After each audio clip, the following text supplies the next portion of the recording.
Hello అండి. ఇదేంటో తెలుసా? వెలగపండు లేదా ఎలంకాయ. దీంతో ఒక మంచి డ్రింక్ చేద్దామా? దీని హెల్త్ బెనిఫిట్స్ తెలిసిన తర్వాత దీన్నైతే మీరు అస్సలు వదలరు.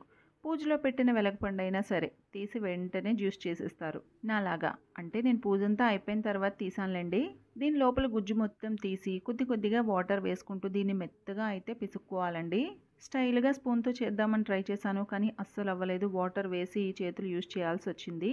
ఇంకా బాగా ఇవి లోపల చిన్న చిన్న గింజలు మొత్తం గుజ్జు మొత్తం వచ్చేలాగా చేత్తోనే పిసుక్కొని ఇందులోనే కాస్త బెల్లం వేసి బాగా కరిగించుకొని ఫిల్టర్ చేసుకోవాలి. ఇది కాస్త పులుపు, వగరు, చేదు అన్ని టేస్ట్‌లు మిక్స్ అయినట్టు అనిపించింది నాకైతే. బెల్లం నచ్చిన వాళ్ళు షుగర్ అయినా యూజ్ చేసుకోవచ్చు. కాకపోతే బెల్లం అయితే టేస్ట్ అండ్ హెల్తీ అని నేను బెల్లం వేస్తున్నాను. ఇది మొత్తం ఫిల్టర్ చేసుకున్న తర్వాత గ్లాస్‌లోకి తీసుకొని ఇందులో కాస్త పెప్పర్ పౌడర్ వేసుకొని తాగితే చాలా చాలా టేస్ట్ ఉందండి.